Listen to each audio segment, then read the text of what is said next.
Kita hari ini masih ada dalam rangkaian pelatihan penanggulangan bahaya ancaman kebakaran dan penanganan ular di SMK Negeri 40 Tegal Jakarta. Mari kita terus saksikan. Analisa. Oke, nah ini masih bagus di tengah-tengah.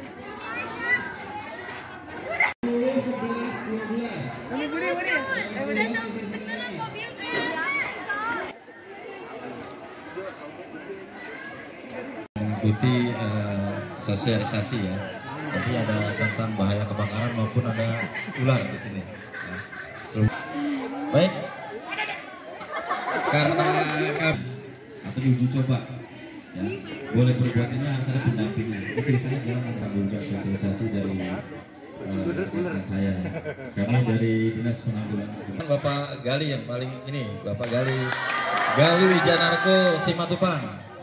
Sebelahnya lagi Bapak Denny Firmansyah Simatupang. Sedikit panas, mohon izin saya tidak diam, saya jalan-jalan. Yang saya hormati bapak-bapak, ibu-ibu, pak guru dan ibu guru di sekolah SMK 49. Ada yang takut tentang ular, fobia berlebih? Rata-rata semua takut ya? Ingat, kalian boleh takut sama ular tapi jangan berani sama orang tua. Itu jangan sampai. Ya, seperti yang kalian ketahui, ada yang tahu ular itu apa? Sudah pasti bertubuh panjang ular. Ular sedari lahir ketika di sebuah lingkungan atau ekosistem. Bayangkan kalau di suatu tempat tidak ada pemangsa tikus, seperti kalian tahu, pasti tikus akan membludak. Jadi dalam satu rangkaian ekosistem itu ular ini memegang peran yang penting. Biawak memakan telur dari ular tersebut. Jadi kalau bisa di lingkungan ada 4 famili ular. Yang pertama adalah Colubridae. Colubridae itu terdiri dari ular-ular yang biasanya tidak berbisa dan tidak beracun, tapi menggigit. Adalah jenis Pitonidae. Dari namanya udah tahu kan Pitonidae berarti apa? Piton. Ya, itu yang kita bawa untuk piton. Ada 2. Itu adalah spesies ada sanca bodoh, ada sanca hijau, sanca timur dan lain-lain. Lalu yang ketiga adalah jenis Elapidae. Tahu Elapidae? Kalian pernah melihat kobra Jawa? Ular yang berwarna hitam, mengkilap, hitam badannya semua, itu adalah ular kobra Jawa. Itu masuk dalam famili Elapidae. Itu salah satu ular yang berbisa tinggi. Dan kalian tahu dari beberapa kasus dari tahun 2000-an, pernah mendengar belum? Iya, itu. Yang digigit karena konflik di alam. Tapi karena penghobi. Ada kalian di sini yang melihara ular di rumah? Jadi rata-rata yang meninggal itu adalah penghobi atau pembeli ular kobra. Ada ular king kobra. Meskipun namanya sama-sama kobra, tapi sebenarnya mereka berbeda. Sama seperti kalian dari sana. Jadi ada ular king kobra dan kobra, dari namanya pun king kobra. Lalu yang keempat adalah ular jenis Viperidae, seperti ular hijau ekor merah. Lalu ular-ular jenis piton yang ular jenis yang berkepala segitiga, berbentuk segitiga. Sama seperti ular wuling dan welang pun masuk kategori ular jenis Elapidae. Jadi ketika dijumpai di lingkungan seperti ini, mohon izin Bapak Ibu guru, ketika banyak bukan karena ingin belajar, mangsanya ada di dalam. Ular menyukai lingkungan-lingkungan yang kotor, dimana ketika lingkungan kotor, di situ bermukim makanannya seperti tikus, lalu kadal, kodok dan lain sebagainya. Makanya ketika dijumpai lingkungan kotor dan tumpukan-tumpukan yang penuh, dipastikan ular akan merapat ke situ karena makanannya tersedia di situ. Dan kemungkinan besar ketika ular masuk ke sekolah ini, kemungkinan dulunya ini adalah jalur lintasan dari ular. Ular pernah megang ular? Ular tangga. Ya, diharapkan. Satu lagi kurang. Lalu yang ketiga Elapidae. Dan yang keempat Viperidae. Apa? Kalian tahu nggak ular berbisa di dunia itu apa? Ular paling berbisa di dunia. Bukan ular kasur ya. Betul. Yang berbisa di dunia adalah ular laut, tapi tidak berbisa mematikan. Ular paling berbisa mematikan di dunia, di Indonesia lah, tidak jauh-jauh ke luar negeri. Ular paling berbisa dan mematikan di Indonesia itu adalah ular king cobra. Kenapa dibilang berbisa mematikan? Karena selain berbisa dia mampu membunuh manusia. Tidak semua ular berbisa itu mematikan seperti ular laut. Kenapa dibilang paling berbisa? Adik-adik, kalian saking takutnya sama ular sampai menganggap ular itu seperti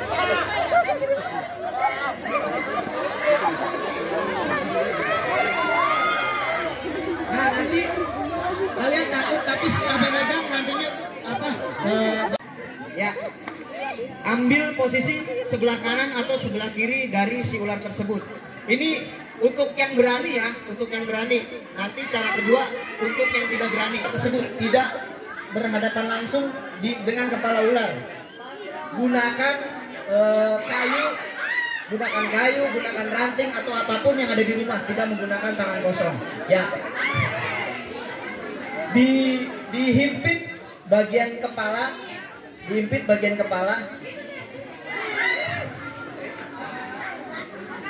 lalu raih leher ular. Walaupun ular tidak terlihat mana lehernya mana badannya, tapi nanti ketika sudah memegang bisa merasakan di mana leher, di mana badannya. Pegang di belakang leher seperti itu, tidak di belakang atau tidak terlalu depan, karena khawatir terbalik mengenai badan kita sendiri. Ini hati ya. Ini untuk yang berani adalah kalian yang tidak berani dengan ular, yaitu menggunakan ember boleh, baskom boleh, apapun benda yang ketika digunakan. Jadi kalau seperti ini, ketika sudah ditutup kepalanya, dorong bagian tubuhnya biar masuk semuanya ke dalam. Dan tetap waspada. Nah, terus ember atau baskom kurang lebih dapat mengcover seluruh badannya. Lalu ketika yang sudah dilakukan, ketika ular sudah masuk semua ke dalam ember, yaitu diamkan sejenak. Adik-adik cari triplek boleh, kaca boleh, kardus boleh. Ketika sudah seperti ini masuk semua ke dalam. Iya betul. Iya. Masukkan triplek dari bawah ketika sudah masuk seperti ini.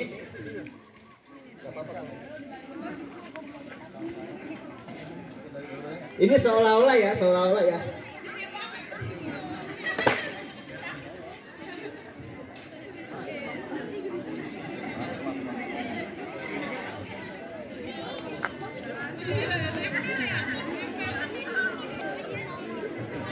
Ya kira-kira sudah masuk lah tadi. Ya, oh masuk semua, ternyata masuk. Saya pikir tidak masuk. Tepuk tangan dulu untuk ular. Ya, ketika ular sudah masuk semua ke dalam baskom atau wadah atau ember, kalian bisa mencari triplek boleh kardus boleh, apapun itu.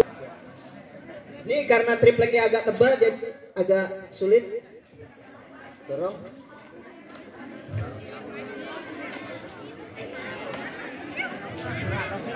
Terus dorong sini. Ini ketebelan. Ya pokoknya intinya seperti ini ya. Ya ketika sudah masuk seperti ini, lalu dorong pelan-pelan tripleknya sampai seperti ini. Ketika sudah seperti ini, lalu dibalik. Gigitan ular yang pertama itu bukan serum bagi ular berbisa ya. Yang pertama adalah imobilisasi. Kalian tahu imobilisasi?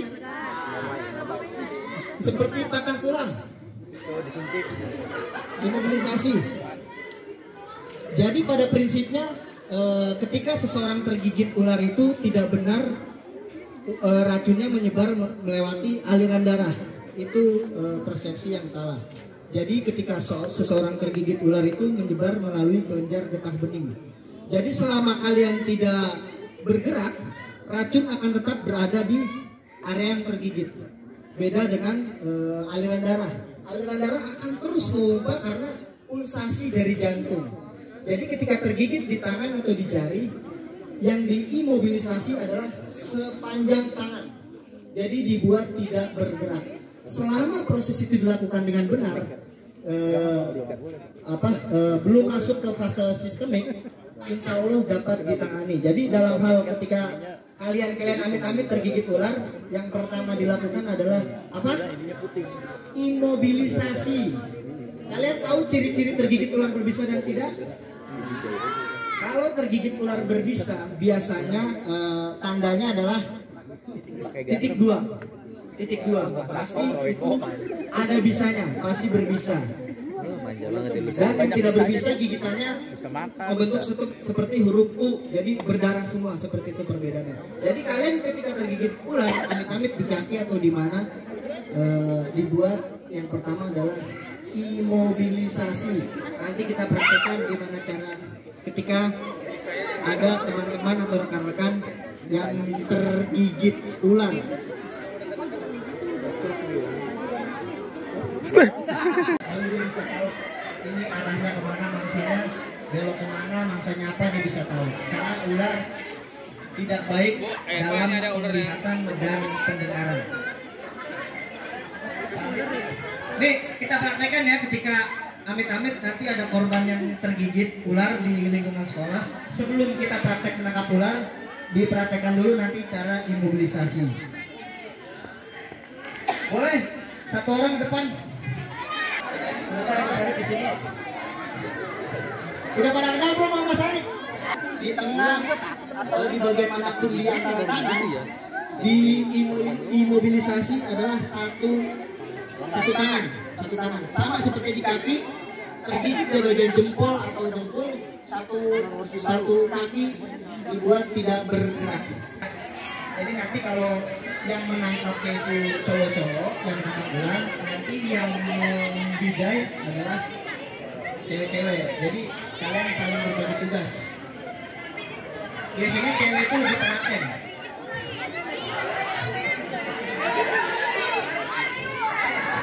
Kuat. Ular.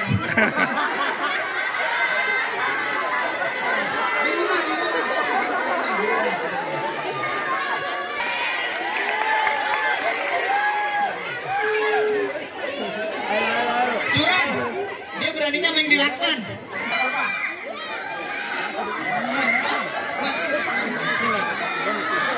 Ada ular pada rusuh. Ketika kalian melakukan imobilisasi, kalian di rumah sakit juga tidak akan diberikan serum ketika pertolongan pertamanya benar. Jadi kalian akan diberikan analgesik, obat pereda nyeri. Jadi kalian punya waktu ketika sudah tergigit dengan penanganan yang benar, itu waktu kalian 2 kali 24 jam ketika tergigit. Tapi dilakukan imobilisasi ya, ini memperpanjang lifetime meluas. Ditandai gejalanya ketika sudah masuk fase sistemik adalah keluar darah dari mata, hidung, telinga, dan semua keluar darah. Terjadi pembengkakan yang signifikan di area tergigit, misalnya di tangan, satu ruas bengkak.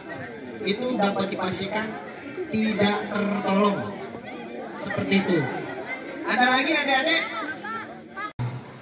Oke.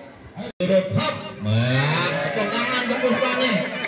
Oke, cabut regulatornya. Ayo Puspa. Kayak tadi. Cabut. Oke, ya. Nah, yang lakinya silakan mencoba. Enggak, tadi kan kamu nanya panas atau tidak. Saya nggak berani menjawab. Takutnya saya pemadam itu bohong. Panas dibilang adem. Ini Puspa yang menjawab. Tadi Puspa panas atau tidak jarinya? Nggak salah sih, nggak salah. Nanti dicek. Kita berbagi aja belajar bareng. Ah, boleh kan ya. Masak. Bu. Perwakilan, Pak. Jangan paksa, kalau paksa nggak enak. Bu, ya. Ayo dong. Tepuk tangan ke Bu.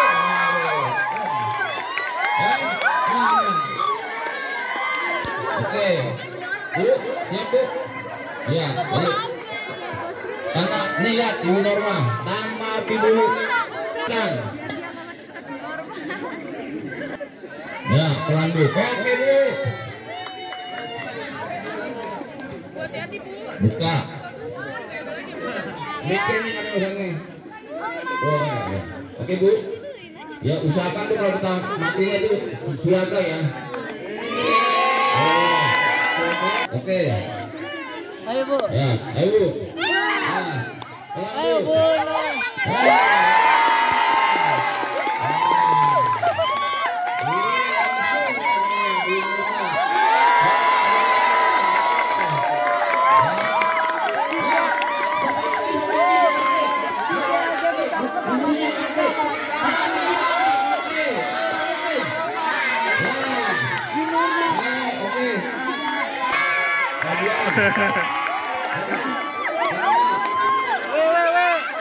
Masuk kepengen, masuk tangannya udah gatel. Oke.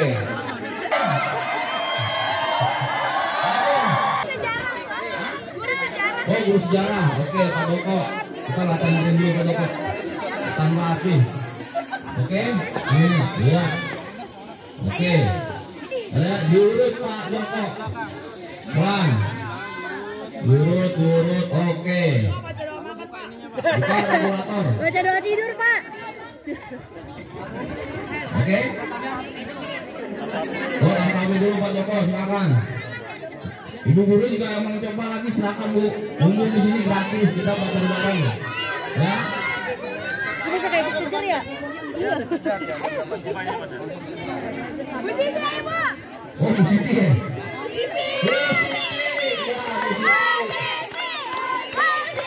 Ayo Bu Siti.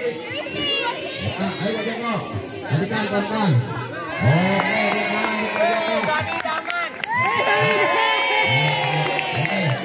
Gimana Pak? Kalau Pak, rasanya gimana Pak? Tadi kan yang perempuan yang laki nih. Rasanya nggak ada rasanya Pak. Oke. Ini alat nanti kita. Oke. Ini saya tekan. Ya. Oke, ini bagaimana nih tabung gas pada regulator pada selangnya bocor dan ada konektornya. Oke.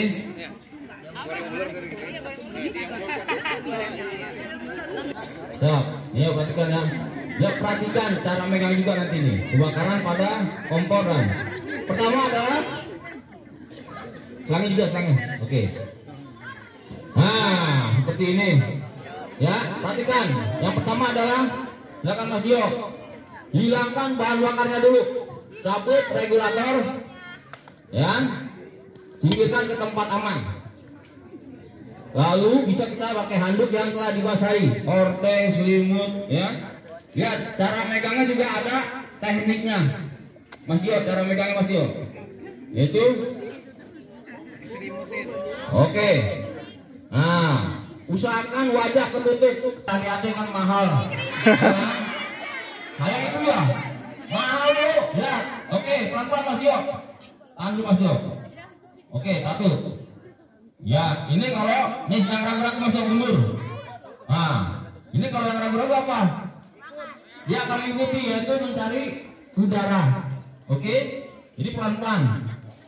Wajah ditutupi, jangan dilihat. Sayang, alis seperti saya pada mahal-mahal saya tahu.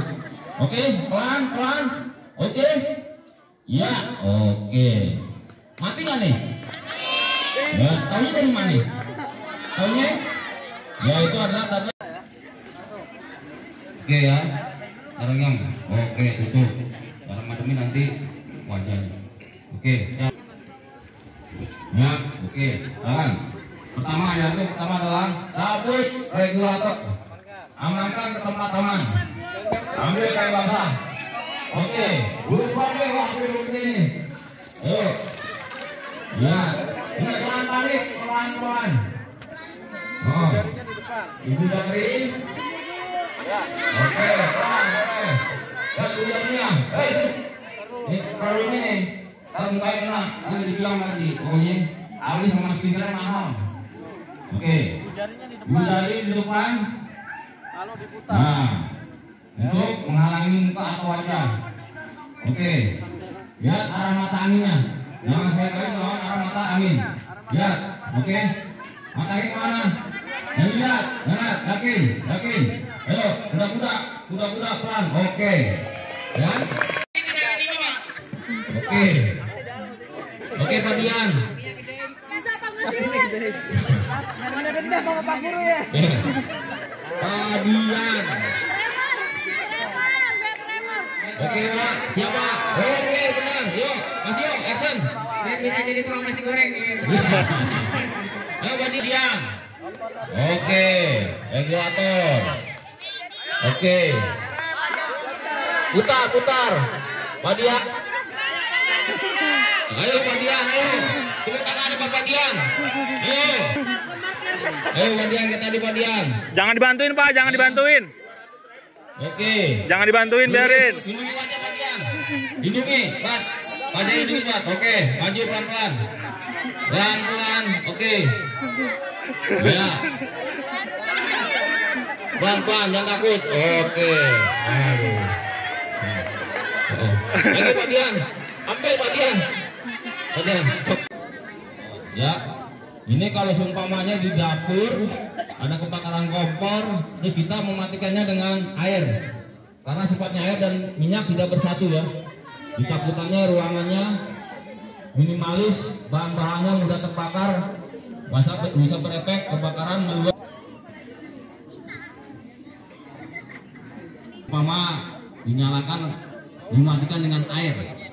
Oke, itu aja. Oke, nih, bak di dapur. Nah, kita bukan seperti ini. Ada, ya. Oke. Sama nih cara teman-teman lihat, perhatikan. Jadi jangan sekali pakai air.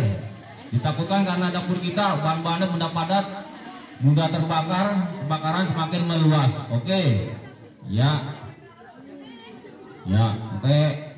Pokoknya pakai selimut, ordeng yang busuk boleh. Oke, ya jelas, adik. Oke, ya, masih semangat. Oh, semangat ya SMK 49 ya. Iya ada nggak? Ya coba saya. Oke, yang kedua saya bilang SMK bisa SMK.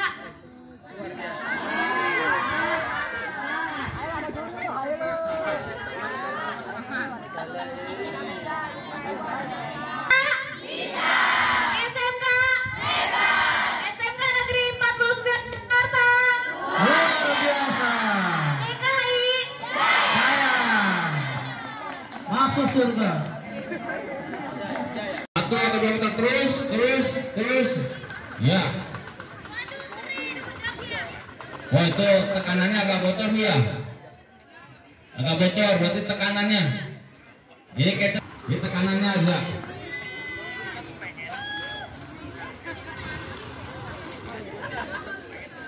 Habis ya. Ini deh pakai warsa nggak? Ada luarsa. Ada warsa ya? Ambil di dalam ayo. Oke. Ya, Bu Rita ya. Ayo Bu. Nah ini. Bu, pesan terakhir Bu. Bayarin dan Ada yang ini Bu. Coba megang selangnya gimana Bu Rita? Ayo Bu Rita. Yang ini Bu. Ya. Oke. Oke. Nah, tadi Bu, ini ada apel bertekanan. Ya. Ini usahakan tuh kita tidak ada ya. Dapatnya. Dapat. Ini Udah udah biasa nyapotin belum?